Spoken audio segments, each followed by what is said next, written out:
À mon mariage, mon grand-père m'a remis un vieux livret d'épargne. Papa me l'a arraché des mains, cette banque a fermé dans les années 80. Il est sénile. Grand-père est décédé. Je suis quand même allé à la banque. Le directeur a regardé son écran. Monsieur, vous devriez peut-être vous asseoir. Les mains de la guichetière cessèrent de bouger sur le clavier. Elle regarda son écran, puis moi, puis de nouveau l'écran. Son visage avait pâli. Monsieur, dit-elle, la voix à peine plus haute qu'un murmure. Je dois aller chercher mon directeur. Je restai assis là, sur la chaise en plastique, tenant entre mes mains le livret d'épargne usé de mon grand-père. Le même livret que mon père m'avait arraché, 5 ans plus tôt, lors de mon mariage. Le même livret dont tout le monde s'était moqué. Le même livret que j'avais gardé dans le tiroir de ma table de nuit pendant une demi-décennie, parce que je ne pouvais me résoudre à jeter le dernier cadeau que mon grand-père m'ait jamais donné. Quelque chose ne va pas, demandai-je. Non, monsieur. Rien ne va mal. C'est juste que...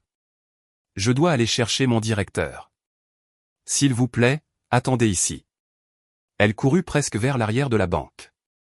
Je baissai les yeux vers le livret. Il était vieux, jauni, la couverture assouplie par des décennies de manipulation. First Cleveland Savings and Loan était imprimé sur le devant, en lettres bleues délavées. Une banque qui n'existait plus sous ce nom depuis 1987. À l'intérieur, la première entrée était datée du 15 mars 1971. Un dépôt de $8 000. L'écriture de mon grand-père était soignée et minutieuse, dans l'espace où les clients avaient l'habitude d'inscrire leurs propres transactions. Mon père avait dit que ce livret ne valait rien. Ma mère avait dit que je ne devrais pas m'embarrasser avec ça. Mon frère avait ri, disant qu'il y avait probablement 50 centimes sur le compte, citant et que le compte existe encore. Mais j'étais venu quand même, parce que mon grand-père me l'avait demandé. Parce que 12 années de visite dominicale m'avaient appris à lui faire confiance. Parce que le regard qu'il avait, lorsqu'il m'avait tendu ce livret à mon mariage, n'était pas celui d'un vieil homme sénile. C'était le regard de quelqu'un qui donnait quelque chose de précieux.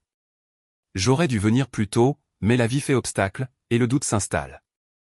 Et quand tous ceux que vous connaissez vous disent que quelque chose ne vaut rien, vous commencez à les croire. J'aurais aimé ne pas les avoir crus. La directrice apparut depuis l'arrière. Une femme d'âge moyen, dans un tailleur gris, avec un badge indiquant « Patricia Holloway, directrice d'agence ». Elle était suivie d'un autre homme, plus âgé, portant un costume plus coûteux. Il avait l'air de quelqu'un qu'on avait interrompu dans une tâche importante. « Monsieur Mercé ?» demanda Patricia en s'approchant de ma chaise. « Je suis Patricia Holloway. Voici David Chin, notre directeur régional. Il se trouvait justement en visite dans notre agence aujourd'hui. Y a-t-il un problème avec le compte ?» Patricia et David échangèrent un regard. Puis, David tira une chaise et s'assit en face de moi. « Monsieur Mercé, il n'y a aucun problème. Bien au contraire, en fait. » Il jeta un coup d'œil au livret dans mes mains. Ce compte est actif depuis 1971. Il a été ouvert à la First Cleveland Savings and Loan, qui a été acquise par Ohio National en 1987, laquelle a ensuite été rachetée par United Midwest en 2003, avant d'être finalement acquise par nous, la National Ohio Bank, en 2015. À travers toutes ces acquisitions, le compte est resté actif. Actif ? Mon père a dit qu'il aurait été clôturé il y a des décennies. Normalement, oui. Les comptes dormants sont généralement fermés après une certaine période d'inactivité, mais ce compte n'a jamais été dormant. David marqua une pause. Monsieur Mercé, votre grand-père a effectué un dépôt chaque mois pendant 52 ans, $200 par mois, sans faute, de mars 1971 jusqu'en février de cette année. Je le fixai. C'est impossible. Mon grand-père était fauché. Il vivait dans une minuscule maison. Il conduisait un camion de 1987. Il a porté les mêmes vêtements pendant 30 ans. Je ne peux pas me prononcer sur ses choix de vie. Je ne peux que vous dire ce que les registres indiquent. David se pencha en avant. Monsieur Mercé, peut-être devriez-vous venir dans mon bureau. C'est une conversation qui nécessite un peu d'intimité. Je l'ai suivi vers un bureau d'angle, aux parois vitrées, offrant une vue sur la ligne d'horizon de Cleveland. Patricia ferma la porte derrière nous. David s'assit derrière le bureau et tapa quelque chose sur son ordinateur. Le dépôt initial, en mars 1971, était de 8 000 $, dit-il en lisant l'écran. Une somme assez importante pour l'époque. Votre grand-père a ensuite mis en place un virement automatique de 200 $ par mois, depuis un compte courant dans la même institution. Ce virement a continué sans interruption pendant 52 ans. 52 ans à 200 $ par mois, dis-je, en faisant le calcul mentalement. Ça fait environ 125 000 $ de dépôt. Oui. Mais il s'agissait d'un compte d'épargne à haut rendement avec intérêt composé. Et en 1985, votre grand-père a converti une partie des fonds en certificats de dépôt, qui ont ensuite été renouvelés à plusieurs reprises à des taux avantageux. En 1992, il a également acheté des actions à dividendes réinvesties dans plusieurs grandes entreprises fiables, par le biais de notre branche investissement. Mon grand-père a fait tout ça? Il a à peine fini le lycée. Quelqu'un l'a fait. Les registres montrent que les décisions ont été prises en personne, dans cette agence, avec une identification appropriée. David tourna l'écran pour que je puisse le voir. Monsieur Mercé. Le solde actuel du compte, incluant tous les placements associés, est de 3 412 647 $ et 31 cents. La pièce tangua. J'agrippai la coudoir de ma chaise. Ce n'est pas possible, m'entendis-je dire. Ce n'est pas. Mon grand-père était pauvre. Tout le monde savait qu'il était pauvre. Il vivait comme s'il n'avait pas 2 sous à frotter l'un contre l'autre. Le comte dit le contraire. La voix de David était douce. Monsieur Mercé, ça va? Puis-je vous apporter de l'eau? 3 millions de $. Mon grand-père avait 3 millions de $. 3,4 millions. Oui. Et selon la désignation du bénéficiaire enregistré, mise à jour en 2019, tout vous appartient. Je ne me souviens pas avoir quitté la banque. Je ne me souviens pas avoir conduit jusqu'à chez moi. Je me souviens juste d'être resté assis dans mon camion, dans l'allée, fixant le livret dans mes mains, essayant de comprendre comment l'homme que tout le monde avait rejeté comme un pauvre vieux fou sénile, avait tranquillement accumulé une fortune et me l'avait entièrement laissé. J'aurais dû le voir venir. 12 années de signes, tous pointant vers ce moment exact. Mon grand-père, Chester Raymond Mercé, était né en 1940 dans une petite ville à l'extérieur de Cleveland. Il a grandi pauvre, vraiment pauvre, le genre de pauvreté où l'on partage un seul œuf entre 3 enfants pour le petit déjeuner. Son père travaillait dans une aciérie jusqu'à ce que le travail lui détruise les poumons. Sa mère prenait du linge à laver jusqu'à ce que ses mains soient à vif et gercées. Ils n'ont jamais rien eu, et Chester a grandi en croyant que c'était simplement ainsi que la vie fonctionnait pour les gens comme eux. Il a obtenu un emploi à la même aciérie quand il avait 17 ans, mentant sur son âge pour se faire embaucher. Il a rencontré ma grand-mère, Rose, lors d'un pique-nique de l'église quand il avait 22 ans. Ils se sont mariés 6 mois plus tard, ont emménagé dans une minuscule maison du côté de Cleveland, et ont commencé la vie que tout le monde dans ma famille finirait par mépriser. Ils n'ont jamais eu grand-chose, ou du moins, c'est ce que tout le monde pensait. Chester a travaillé à l'usine pendant 43 ans, ne manquant jamais un jour, ne se plaignant jamais, ne demandant jamais plus que ce qu'on lui donnait. Rose a travaillé comme couturière, puis comme employée de cafétéria scolaire, puis comme femme de ménage, contribuant toujours, économisant toujours, se débrouillant toujours avec moins. Ils ont eu un fils, mon père Gordon, qui a grandi gêné par la vie modeste de ses parents, et déterminé à y échapper. Il est allé à l'université grâce à des bourses et des prêts, a obtenu un diplôme de commerce, a gravi les échelons de l'entreprise dans une société manufacturière, et est finalement devenu directeur régional, avec une belle maison en banlieue et une femme qui n'avait jamais connu la pauvreté. Gordon rendait rarement visite à ses parents. Il était trop occupé, disait-il, trop important. Il avait des réunions, des parties de golf, et des obligations sociales qui ne pouvaient pas être reprogrammées pour un dîner dominical avec son père. Mais il avait toujours le temps de rappeler à tout le monde à quel point il était allé loin, à quel point il avait mieux réussi que ses parents, et comment le nom Mercé signifiait enfin quelque chose grâce à lui. Ma mère, Lorraine, était faite du même bois. Elle venait d'une famille de classe moyenne qui se considérait comme de la classe supérieure, et elle a passé sa vie à essayer de grimper plus haut. Elle tolérait Chester et Rose de la façon dont on tolère un parent embarrassant lors des fêtes, avec des sourires forcés et des départs rapides. Mon frère Preston était l'enfant chéri, 3 ans plus âgé que moi, plus intelligent, plus ambitieux, plus tout. Il est devenu consultant financier, a épousé une femme issue d'une famille riche, et a déménagé dans une maison en banlieue qui était encore plus grande que la maison de nos parents. Il avait 2 enfants qui fréquentaient des écoles privées, prenaient des cours de tennis, et n'avaient jamais rencontré leur arrière-grand-père plus d'une poignée de fois. Ma sœur Bridget était l'enfant du milieu, qui voulait désespérément être l'enfant chéri. Elle a épousé un dentiste, a eu 3 enfants, et a passé sa vie à essayer de suivre Preston tout en méprisant tous ceux qui étaient en dessous d'elle sur l'échelle qu'elle gravissait. Et puis il y avait moi, de clan Patrick Mercé, le cadet, la déception, celui qui est devenu électricien au lieu de cadre d'entreprise, qui a épousé une femme issue d'une famille de la classe ouvrière, qui vivait dans une maison modeste, conduisait un camion d'occasion, et ne semblait jamais comprendre que tout l'intérêt d'être un Mercé était d'être meilleur que ses origines. J'étais le seul à rendre visite à Papy Chester. Ça a commencé quand j'avais 21 ans, juste après avoir fini mon apprentissage et obtenu mon premier vrai travail. Je passais devant son quartier en rentrant d'un chantier, et je me suis dit, pourquoi pas? Je ne l'avais pas vu depuis des mois. Ça ne prendrait que quelques minutes. Ces quelques minutes se sont transformées en 3 heures. Papy Chester et moi nous sommes assis sur son porche en buvant de la limonade, parlant de tout et de rien. Il m'a posé des questions sur mon travail.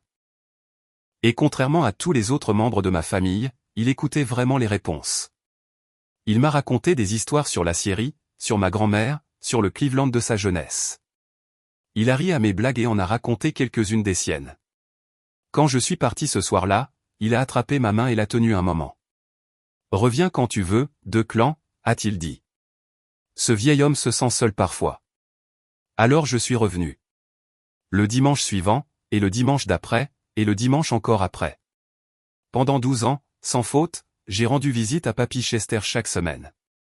J'ai amené ma petite amie Naomi pour le rencontrer après que nous soyons sortis ensemble depuis 6 mois. Je l'ai amenée à nouveau quand elle est devenue ma fiancée. J'ai amené notre fils Théo pour rencontrer son arrière-grand-père quand il avait 3 semaines. Ces visites dominicales sont devenues l'encre de ma vie.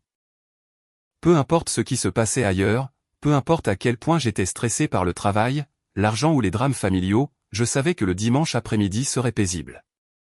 Je savais que Papy Chester serait assis sur son porche avec un pichet de limonade, prêt à écouter, prêt à partager, prêt à me rappeler que les choses simples de la vie étaient celles qui comptaient le plus.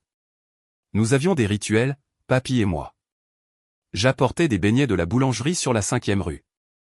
La même boulangerie qui était là depuis qu'il était un jeune homme courtisant ma grand-mère. Il faisait de la limonade maison.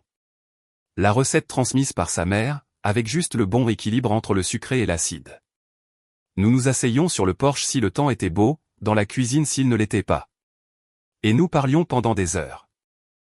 Il me racontait des histoires que je n'avais jamais entendues ailleurs, sur son enfance pendant la Grande Dépression, à une époque où avoir le ventre plein était un luxe. Sur sa rencontre avec ma grand-mère à ce pique-nique de l'église. Comment elle portait une robe jaune et riait à quelque chose que son ami avait dit. Et comment il a su, à ce moment précis, qu'il l'épouserait ou qu'il mourrait en essayant. Sur le travail à l'acierie, la chaleur, le bruit, le danger, et comment il rentrait chez lui chaque jour reconnaissant d'être en vie. Tu apprends quelque chose en travaillant dans un endroit comme ça, m'a-t-il dit une fois. Tu apprends que chaque jour est un cadeau. Tu apprends que les choses que les gens poursuivent, l'argent, le statut, les maisons luxueuses, rien de tout ça ne compte quand une poutre tombe mal ou qu'un four explose. Ce qui compte, c'est qui t'attend à la maison. Ce qui compte, c'est qui tu es quand personne ne regarde. Il posait des questions sur ma vie, aussi.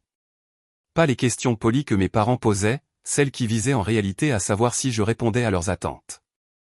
De vraies questions sur ce sur quoi je travaillais, quels problèmes je résolvais, ce qui me rendait heureux, ce qui m'empêchait de dormir. Tu es bon dans ce que tu fais, a-t-il dit une fois après que j'ai décrit un travail particulièrement compliqué. Tu résous des problèmes. Tu fais fonctionner les choses. C'est un don, de clan. Tout le monde ne peut pas faire ça. C'est juste de l'électricité, papy.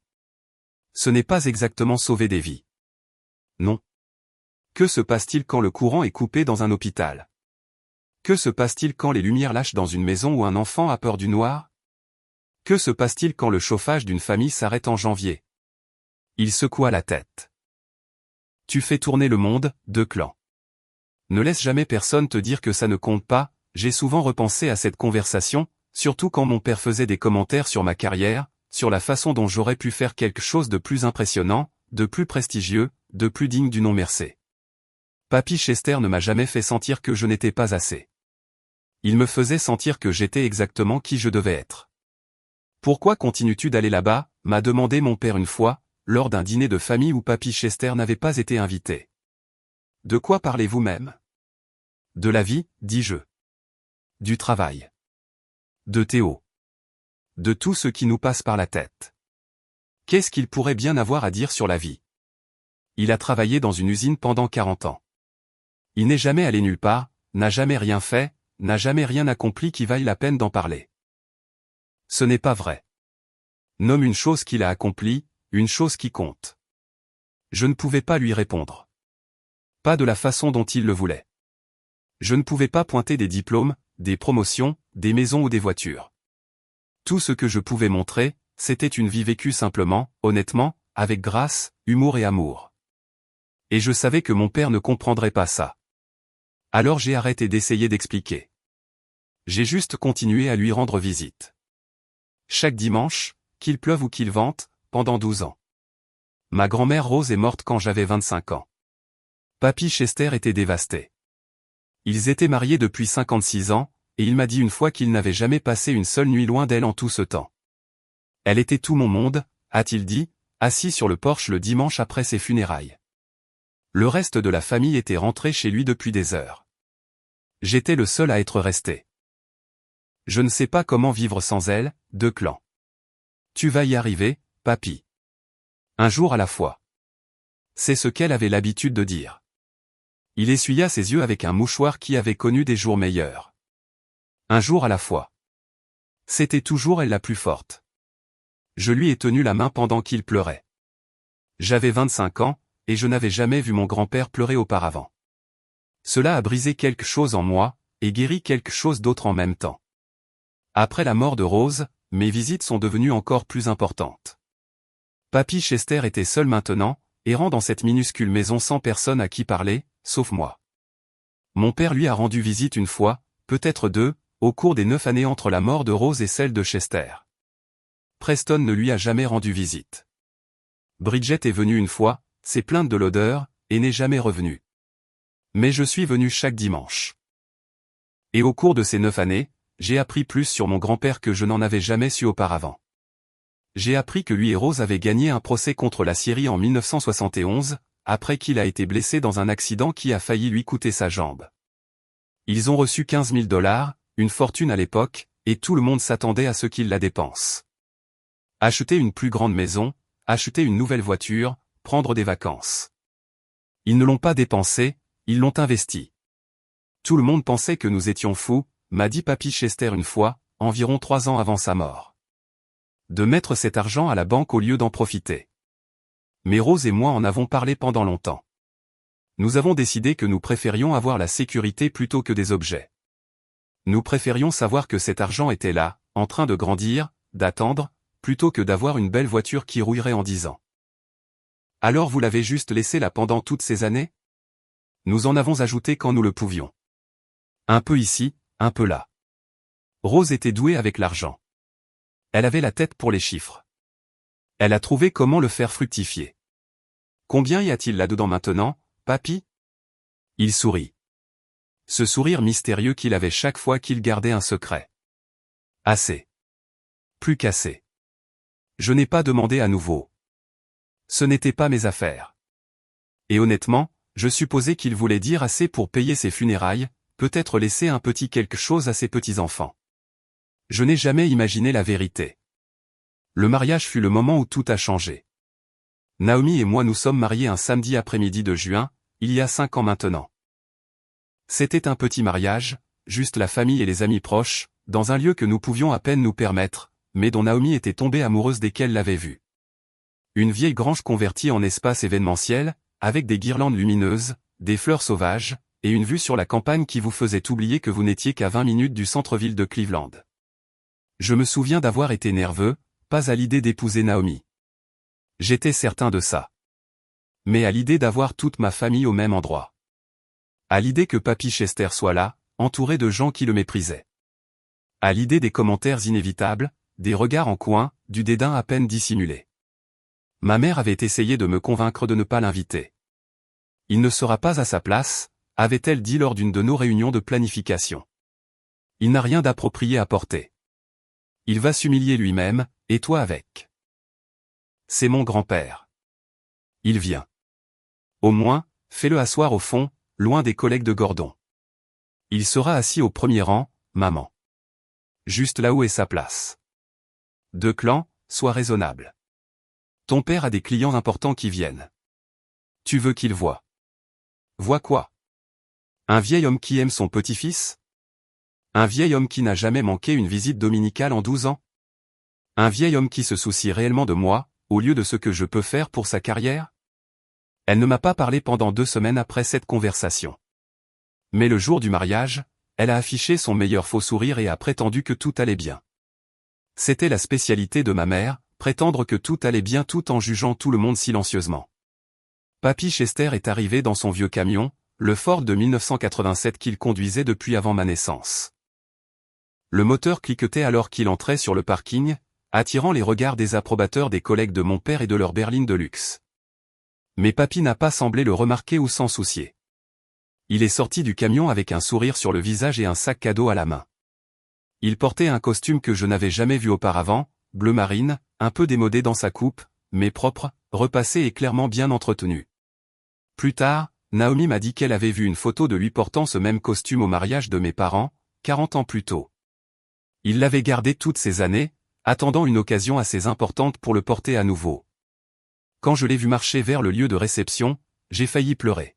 « Vous êtes magnifique », a-t-il dit à Naomi quand il l'a rencontré dans la file de réception. Il avait insisté pour attendre en ligne comme tout le monde, refusant ma tentative de le faire entrer par une porte latérale.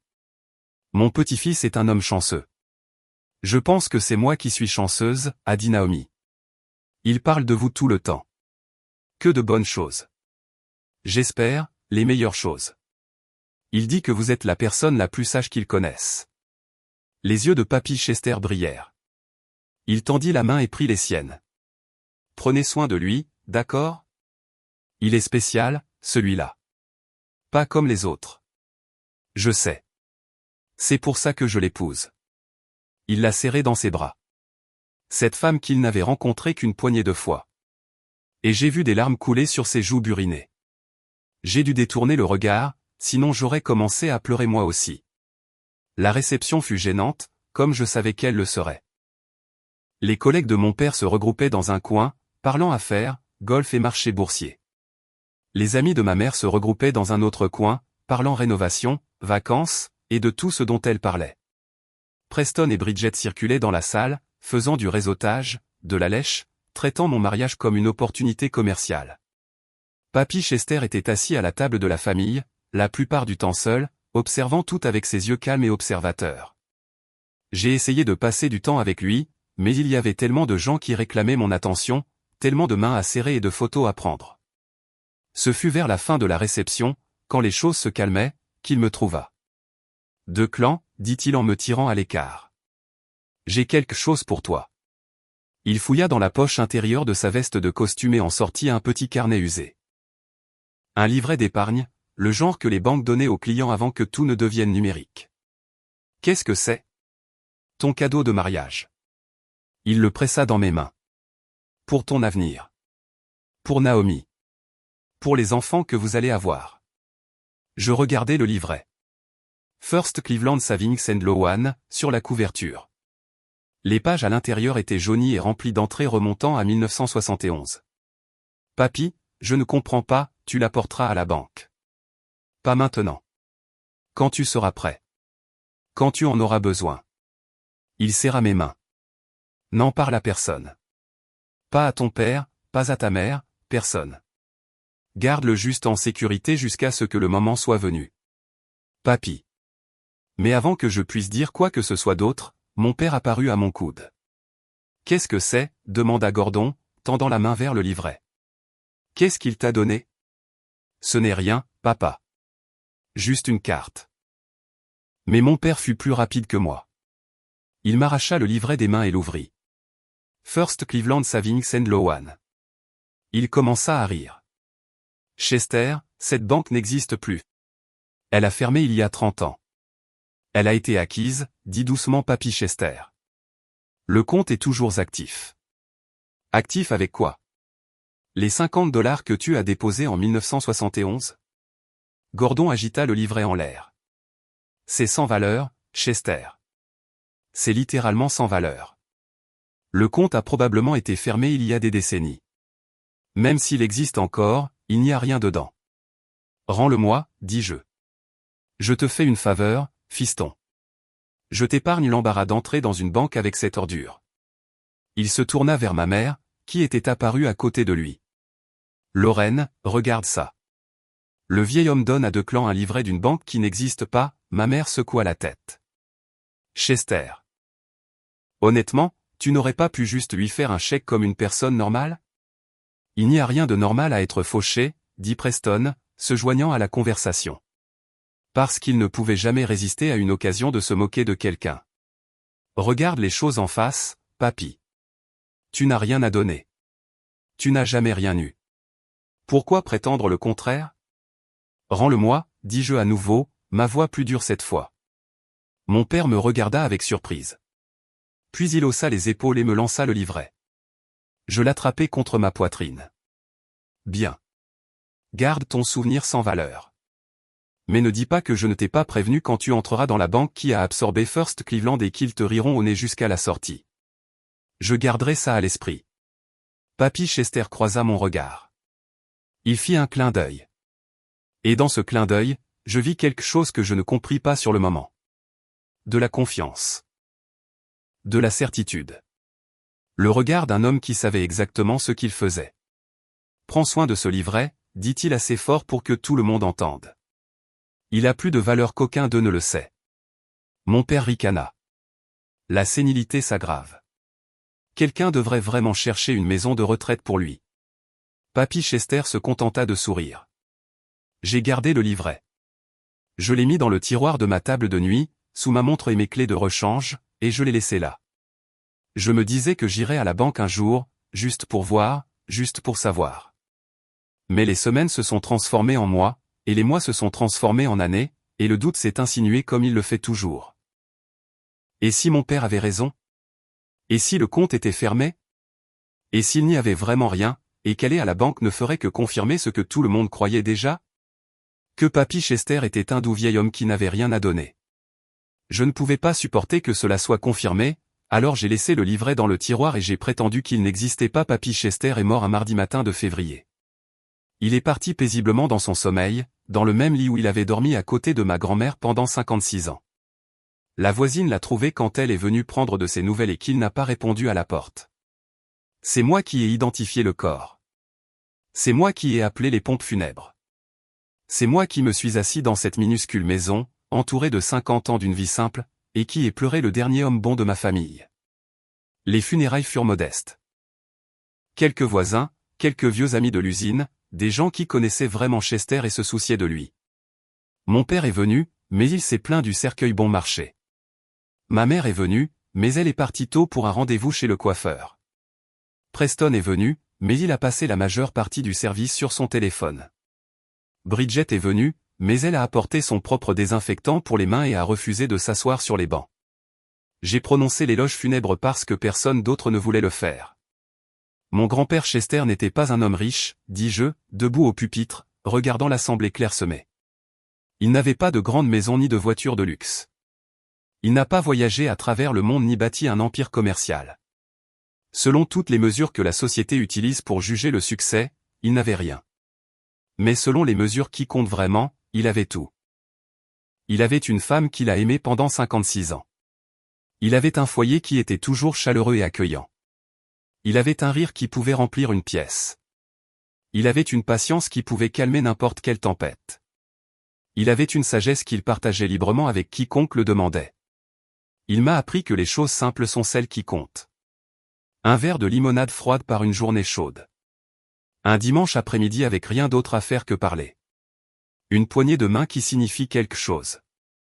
Une promesse que l'on tient. Il me manquera chaque jour pour le reste de ma vie. Et j'essaierai chaque jour d'être le genre d'homme qu'il était. Pas riche en argent. Riche des choses qui comptent. Mon père a regardé sa montre pendant mon éloge. Ma mère a chuchoté quelque chose à Bridget. Preston ne faisait même pas semblant de prêter attention. Mais Naomi pleurait, et Théo, 4 ans et ne comprenant pas vraiment ce qui se passait, m'a tenu la main quand je me suis rassis et a dit « C'était bien, papa ». C'était suffisant. La lecture du testament a eu lieu 2 jours plus tard, dans le bureau d'un avocat à Cleveland. Mon père était là, bien sûr, prêt à recevoir le maigre héritage que Chester avait laissé derrière lui. Preston et Bridget étaient là aussi, plus par obligation que par attente. J'étais là parce que je devais l'être. L'avocat, un vieil homme nommé Howard, qui connaissait Chester depuis des décennies, a lu le testament d'une voix calme et respectueuse. À mon fils Gordon. Je laisse ma maison au 4412 Elmwood Drive, pour être vendue ou gardée comme bon lui semble. Mon père hocha la tête, satisfait. La maison valait peut-être 95 000 $. Pas grand-chose, mais quelque chose. À mes petits-enfants Preston et Bridget. Je laisse mon compte d'épargne à l'Ohio National Bank, à diviser équitablement entre eux. Le solde actuel est d'environ 28 000 $. Preston et Bridget échangèrent des regards déçus. 14 000 $ chacun, ça ne valait pas le déplacement. À mon petit-fils, 2 clans. Je laisse mon camion Ford de 1987 et ma boîte à outils. Mon père éclata de rire. Un camion vieux de 37 ans et une boîte à outils rouillée. Ça semble tout à fait approprié. Le camion et la boîte à outils sont déjà en possession de 2 clans, continua Howard, ignorant mon père. Chester les lui a donnés l'année dernière. Donc 2 clans n'a rien, demanda Bridget, cachant à peine son sourire. Le testament a été entièrement exécuté. La succession est close. Mon père se leva, époussetant son pantalon comme si toute l'expérience l'avait en quelque sorte sali. Eh bien, c'était une perte de temps. Au moins, on a eu la maison. Tu as déjà le livret d'épargne, me dit Preston avec un sourire narquois. Profite de tes 50 centimes, petit frère. Ils sont partis, tous. Mon père, ma mère, Preston, Bridget. Ils sont sortis de ce bureau d'avocat sans un regard en arrière, discutant déjà de la façon de vendre la maison de Papy Chester. Je suis resté derrière. Howard me regardait avec une expression que je ne pouvais pas lire. Monsieur Mercer, dit-il une fois les autres partis. Votre grand-père était un homme remarquable. Je sais. Le savez-vous? Le savez-vous vraiment? Je n'ai pas compris ce qu'il voulait dire. Pas à ce moment-là. Mais j'allais comprendre. Le lendemain matin, je suis allé à la banque. Je ne sais pas pourquoi ce matin-là. Peut-être était-ce la façon dont Preston m'avait souri. Peut-être était-ce la façon dont mon père avait ri. Peut-être était-ce juste le moment. Enfin, après 5 ans de doute. Peut-être était-ce le sentiment que si je n'y allais pas maintenant, je n'irais jamais, et je passerais le reste de ma vie à me poser la question. Je me suis réveillé à 5 heures, comme je le fais toujours avant un chantier. Mais au lieu de mettre mes vêtements de travail et de partir, je me suis assis sur le bord du lit et j'ai regardé le livret. Je l'avais sorti du tiroir de la table de nuit la veille au soir. La première fois que je le regardais vraiment depuis des mois. La couverture était douce avec l'âge. Les coins arrondis par des décennies de manipulation. Les pages à l'intérieur étaient jaunies. L'encre effacée, mais toujours lisible. 15 mars 1971. 8 000 $. L'écriture de mon grand-père. Soignée et minutieuse. Naomi s'est réveillée et m'a trouvé assis là. 2 clans, qu'est-ce que tu fais? Je vais à la banque. Quoi? Le livret. Le livret de papy. Je vais voir s'il y a quelque chose dedans. Elle s'assit, se frotta les yeux. Maintenant? Il est 5 heures du matin. Je sais. C'est juste que. Je dois savoir. Je me pose la question depuis 5 ans et j'ai besoin de savoir. Elle me regarda un long moment. Puis elle hocha la tête. D'accord. Tu veux que je vienne avec toi? Non. C'est quelque chose que je dois faire seul. J'ai mis mes vêtements de travail, parce que j'avais un chantier où aller après. Et j'ai conduit jusqu'à l'agence de la National Ohio Bank au centre-ville. C'était la plus grande agence de la ville, la plus susceptible d'avoir des archives remontant à des décennies. Je suis arrivé avant l'ouverture et je suis resté assis dans mon camion sur le parking, regardant les employés arriver, regardant les lumières s'allumer à l'intérieur.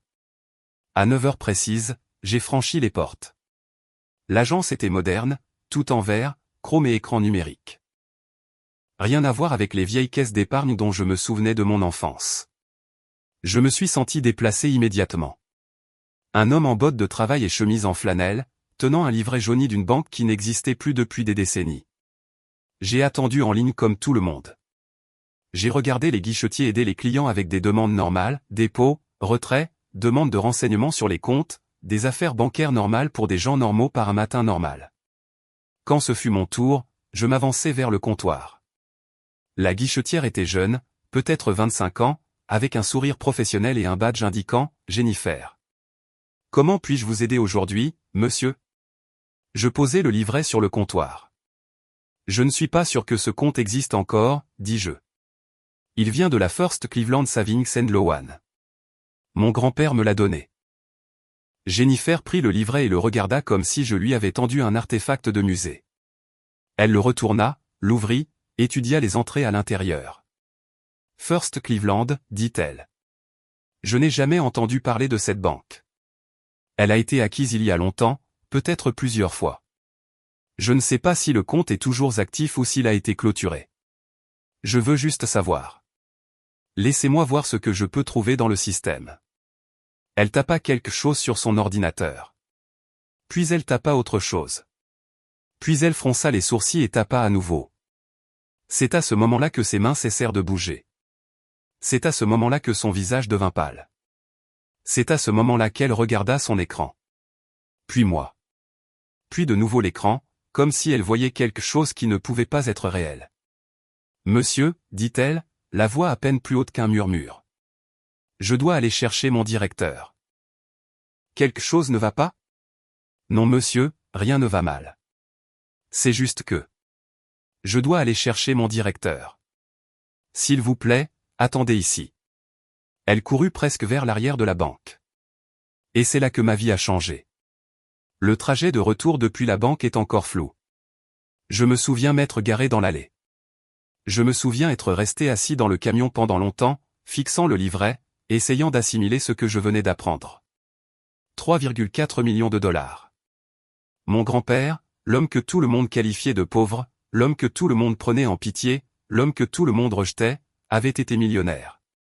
Et il m'avait tout laissé. Pas à mon père, qui avait eu honte de lui. Pas à Preston, qui s'était moqué de lui. Pas à Bridget, qui s'était plainte de l'odeur de sa maison. À moi. Celui qui lui rendait visite, celui qui l'écoutait, celui qui le voyait comme une personne au lieu d'une déception. Naomi m'a trouvé dans le camion 1 heure plus tard. Elle m'avait observé depuis la fenêtre de la cuisine, inquiète, ne comprenant pas pourquoi je n'étais pas entré. De Clan, qu'est-ce qui ne va pas ? Qu'est-ce qui s'est passé à la banque ? Je lui tendis les papiers, l'imprimé montrant le solde du compte, la désignation du bénéficiaire avec mon nom dessus, le détail du portefeuille d'investissement montrant 52 ans de croissance prudente et patiente.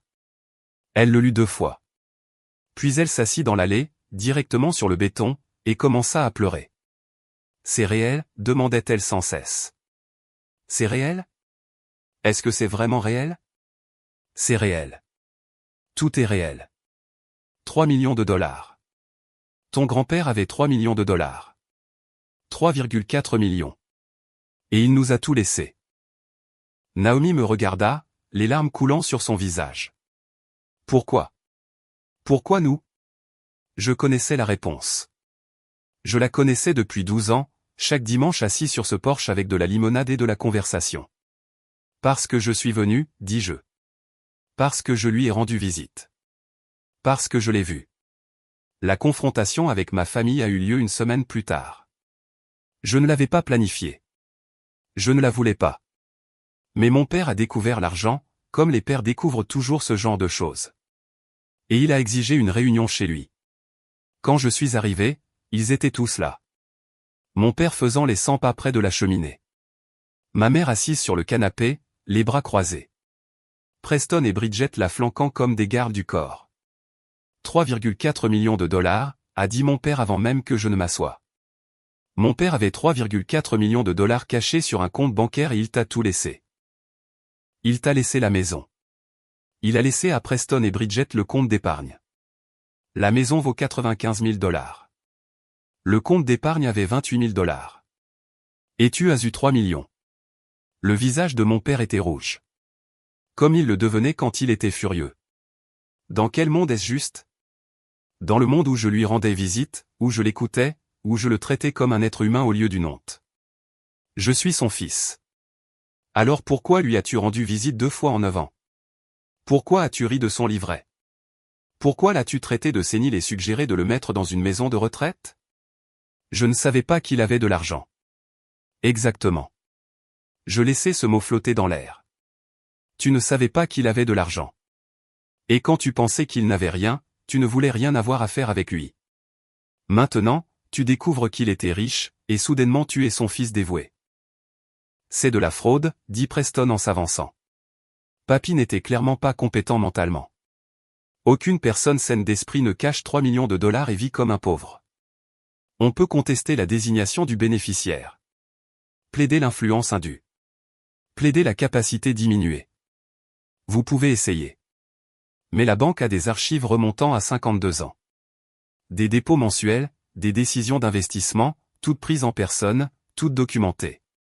Papy était plus vif que n'importe lequel d'entre vous ne l'a jamais su. Il vous a juste laissé croire ce que vous vouliez croire. Ce n'est pas juste, dit ma mère, la voix cassante. L'argent de la famille devrait aller à la famille. Tout l'argent, pas juste à une personne. L'argent de la famille devrait aller à la famille qui agit comme une famille. La famille qui se présente. La famille qui se soucie des autres. Je regardais chacun de tour à tour.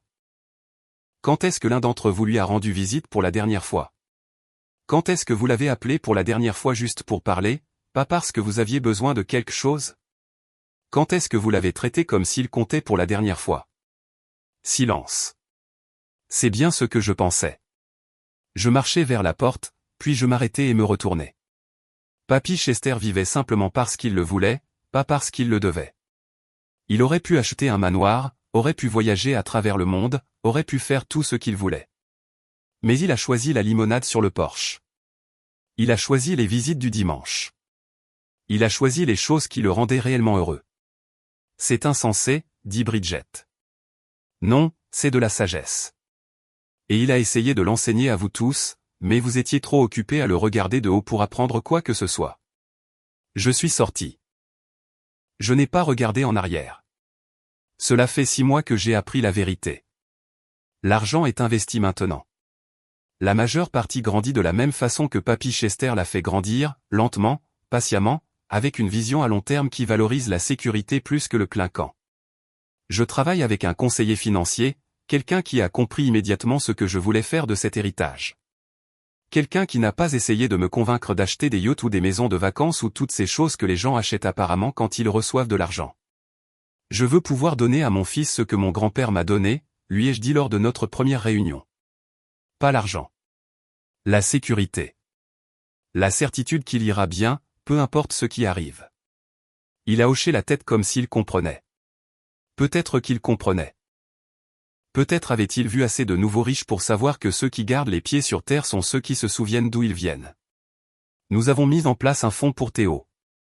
Un fonds d'études qui couvrira n'importe quelle école qu'il voudra fréquenter, n'importe quelle carrière qu'il voudra poursuivre. Un filet de sécurité qui le rattrapera s'il tombe un jour. De la façon dont l'argent de mon grand-père m'a rattrapé quand je ne savais même pas que je tombais. Nous avons payé notre maison. Le modeste 3 pièces dans le quartier où Naomi a grandi, la maison que nous nous étions saignés pour nous offrir, la maison où nous avons ramené Théo de l'hôpital. J'ai pensé à acheter quelque chose de plus grand, quelque chose de plus chic, quelque chose qui ferait paraître la maison de mon père petite en comparaison. Mais Naomi m'en a dissuadé. On aime cette maison, a-t-elle dit. Nos voisins sont nos amis. L'école de Théo est juste au bout de la rue. Pourquoi partirions-nous juste parce qu'on peut se le permettre? Elle avait raison. Elle a généralement raison sur ces choses-là. Alors, nous sommes restés. Nous n'avons juste plus d'hypothèque, ce qui signifie que nous n'avons plus à nous inquiéter, ce qui vaut plus que n'importe quel manoir ne le pourrait jamais. Nous avons payé nos voitures. Nous avons mis de l'argent de côté pour que Naomi reprenne ses études si elle veut poursuivre le diplôme d'infirmière qu'elle a abandonné quand Théo est né, parce que nous ne pouvions pas payer la garde d'enfants et les frais de scolarité en même temps. Elle n'a pas encore décidé si elle veut y retourner, mais savoir qu'elle le peut, savoir que l'option existe, a changé quelque chose en elle. Elle marche la tête plus haute maintenant. Elle sourit plus. Nous en avons aussi donné une partie. À la banque alimentaire où Papy Chester faisait du bénévolat à Thanksgiving. À l'église où lui et grand-mère Rose se sont mariés.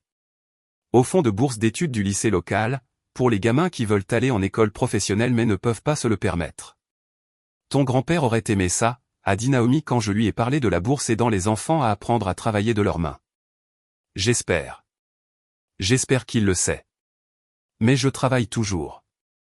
Je me lève toujours tous les matins, je mets mes vêtements de travail, je vais sur les chantiers et je passe des fils électriques à travers les murs. Je rentre toujours fatigué et sale, et satisfait de cette fatigue particulière qui ne vient que lorsqu'on a fait quelque chose de réel de ses mains. Tu pourrais prendre ta retraite, dit parfois Naomi, en me regardant enlever mes bottes à la fin d'une longue journée. Tu n'es plus obligé de travailler. Je sais. Mais je le veux.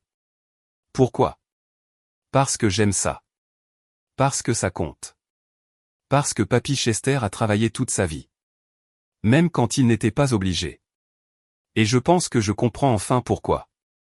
Elle comprend. Elle me connaît assez bien pour comprendre. Je n'ai pas besoin d'un manoir ou d'une voiture de luxe. Je n'ai besoin de prouver quoi que ce soit à qui que ce soit. Ce dont j'ai besoin, c'est la même chose dont Papy Chester avait besoin. La simple satisfaction d'une journée de travail. La chaleur d'une famille qui m'aime. La paix de savoir que les choses qui comptent sont prises en charge. Mon père a appelé une fois, environ 2 mois après que je sois allé à la banque. C'était la première fois qu'il m'appelait depuis des années. D'habitude, la communication passait par ma mère, filtrée et aseptisée, pour sauver les apparences. De clan, dit-il, la voix raide et maladroite. J'ai réfléchi à la situation. À propos de la succession de ton grand-père. Quoi à ce propos? Je pense que nous sommes partis du mauvais pied. Je pense qu'il y a eu des malentendus. Je pense que si nous nous asseyions ensemble, nous pourrions arranger quelque chose. Quelque chose qui serait juste pour tout le monde. Juste pour tout le monde, ça veut dire que tu reçois une part de l'argent? C'est l'argent de la famille, de clan. Il devrait rester dans la famille. Il reste dans la famille. Ma famille. Ma femme et mon fils. Ce n'est pas ce que je veux dire, et tu le sais. Je sais exactement ce que tu veux dire, papa. Tu veux dire que tu veux une part de quelque chose que tu n'as rien fait pour mériter. Tu veux profiter d'un homme que tu as passé 30 ans à ignorer. Tu veux être récompensé pour avoir traité ton propre père comme s'il était en dessous de toi. Je ne l'ai pas traité comme. Tu lui as rendu visite 2 fois en 9 ans. Tu as ri de son livret. Tu l'as traité de sénile. Tu as dit à Preston et Bridget que quoi qu'ils laissent, ce serait sans valeur parce qu'ils n'avaient jamais rien accompli qui vaille la peine d'en parler. Silence au bout du fil. La réponse est non, papa. Pas maintenant. Pas jamais. L'argent reste là où Papy Chester voulait qu'il reste. Avec le petit-fils qui est venu le voir. J'ai raccroché. Il n'a pas rappelé depuis. Je rends visite à la tombe de Papy Chester chaque dimanche. J'apporte de la limonade. La même marque qu'il faisait toujours.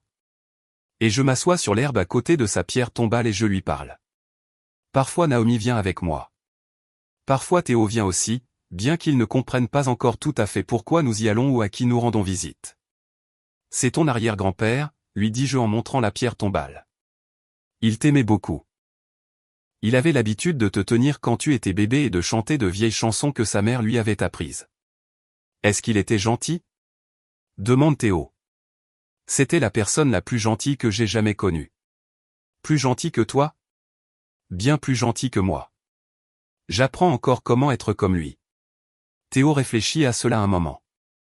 De cette façon sérieuse qu'ont les enfants de 4 ans quand ils essaient de comprendre quelque chose d'important. Puis il marche vers la pierre tombale et la tapote doucement. De la façon dont il tapote notre chien quand il veut montrer de l'affection. Salut arrière-grand-père, dit-il. J'espère que tu as de la bonne limonade au paradis. Je dois me détourner pour qu'il ne me voie pas pleurer. Théo grandit, dis-je à Papy Chester pendant mes visites. Il a commencé la maternelle cette année. Il apprend déjà à lire. Il adore les dinosaures, les camions et m'aider dans le garage. Tu serais tellement fier de lui. Naomi te dit bonjour. Tu lui manques. Elle parle encore de ta gentillesse envers elle au mariage. Comment tu l'as fait se sentir membre de la famille quand ma vraie famille la faisait se sentir comme une étrangère. J'ai vu papa la semaine dernière à un truc de famille. Il ne voulait pas me regarder. Ni Preston, ni Bridget. Maman a dit que peut-être on pourrait s'arranger avec l'argent. J'ai dit non. J'espère que tu n'es pas déçu que je n'ai pas partagé avec eux. J'espère que tu comprends pourquoi. J'espère que tu savais, papy. J'espère que tu savais, à la fin, combien tu comptais pour moi. J'espère que tu savais que l'argent n'était pas la raison de mes visites. J'espère que tu savais que je serais venu chaque dimanche même s'il n'y avait rien dans ce livret, à part 50 centimes et un rêve. Le vent bouge à travers les arbres. Un oiseau chante quelque part à proximité. Et j'aime penser qu'il peut m'entendre. J'aime penser qu'il sait. Il y avait une lettre, je devrais le mentionner. Pas dans le livret, mais à la banque. Une enveloppe scellée gardée dans un coffre-fort, pour m'être remise quand je réclamerai le compte. Cher de clan, disait-elle. Si tu lis ceci, c'est que tu es finalement allé à la banque. Je suis content. Je commençais à m'inquiéter que tu ne le ferais jamais. Je sais ce qu'ils ont dit à propos du livret. Je sais que ton père a ri. Je sais qu'ils m'ont tous traité de sénile, de fauché, d'idiot. J'ai entendu chaque mot. Mais je sais aussi que tu as gardé le livret. Tu ne l'as pas jeté. Tu ne les as pas laissés te convaincre qu'il ne valait rien. Tu m'as fait confiance. Même quand tous les autres te disaient de ne pas le faire. C'est pourquoi l'argent est à toi. Laisse-moi te raconter l'histoire. En 1971, ta grand-mère et moi avons gagné un procès contre la Syrie. Ils nous ont payé 15 000 $ pour ma blessure, pour les mois où je n'ai pas pu travailler, pour la douleur et la souffrance que j'ai endurées. Tout le monde s'attendait à ce qu'on le dépense. Tout le monde s'attendait à ce qu'on vive enfin un peu, après des années à gratter les fonds de tiroir. Mais Rose avait une idée différente. Elle a dit, et si on ne le dépensait pas? Et si on l'économisait à la place? Et si on vivait comme si on ne l'avait jamais reçu, et qu'on le laissait grandir année après année jusqu'à ce qu'il devienne quelque chose qui vaille la peine d'être possédé? Alors, c'est ce que nous avons fait. Nous avons mis 8 000 $ à la banque, épargne à haut rendement, et nous en avons ajouté chaque mois. 200 $, qu'il pleuve ou qu'il vente, pendant 52 ans. Rose l'a géré au début. Puis j'ai appris quand elle est tombée malade. Nous l'avons regardé passer de milliers à des dizaines de milliers, à des centaines de milliers, à des millions. Et nous n'y avons jamais touché. Pas une seule fois. Pourquoi? Parce que nous n'en avions pas besoin. Nous avions l'un l'autre. Nous avions notre petite maison, notre vieux camion, nos plaisirs simples. Qu'est-ce que l'argent nous aurait donné que nous n'avions pas déjà? Mais nous savions que tu pourrais en avoir besoin un jour. Toi et Naomi et les enfants que vous auriez. Nous t'avons regardé grandir. Regardé devenir le seul membre de la famille qui comprenait ce qui comptait vraiment. Et nous avons décidé, Rose et moi, que lorsque nous serions partis, tout irait à toi. Ton père sera en colère. Il dira que ce n'est pas juste. Mais la justice n'a rien à voir là-dedans. L'amour a tout à voir là-dedans. Et tu étais le seul à m'aimer, de clan. Le seul qui me voyait comme plus qu'un pauvre vieil homme attendant de mourir.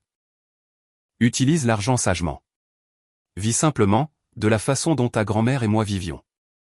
Donne à tes enfants la sécurité, pas des objets. Et souviens-toi toujours que la personne la plus riche de la pièce n'est pas celle qui a le plus d'argent. C'est celle qui sait ce qui compte vraiment. Je t'aime, petit-fils. Je suis fier de toi, et je regarderai, de là où je finirai, pour voir l'homme que tu deviens. Ton grand-père, Chester. P.S. Le camion vaut la peine d'être gardé. J'ai mis beaucoup de kilomètres dessus, mais il lui reste encore beaucoup de kilomètres à faire. Prends soin de lui et il prendra soin de toi. Je conduis toujours ce camion. Le Ford de 1987 que mon grand-père m'a donné avant de mourir. Il est vieux, bruyant et consomme énormément d'essence. Je pourrais en acheter un neuf. Je pourrais en acheter 10 neufs. Mais chaque fois que je tourne la clé et que j'entends ce moteur vrombir pour s'animer, j'entends la voix de mon grand-père. Je sens sa main sur mon épaule. Je me souviens de qui je suis et d'où je viens. Et ça vaut plus que n'importe quelle somme d'argent sur n'importe quel compte bancaire au monde. Merci d'avoir fait ce voyage avec moi. Avant de partir, j'ai laissé 2 autres histoires ici sur votre écran. Toutes 2 venant d'hommes qui ont découvert que la famille n'est pas toujours celle dans laquelle on est. C'est celle qui reste à vos côtés quand la vérité éclate. Cliquez sur celle qui vous appelle. Et si vous voulez rejoindre notre communauté de personnes qui comprennent ce que c'est que d'être l'étranger qui regarde à l'intérieur, cette cloche de notification est votre invitation. Jusqu'à demain, souvenez-vous, votre histoire compte, même s'ils ont essayé de l'effacer.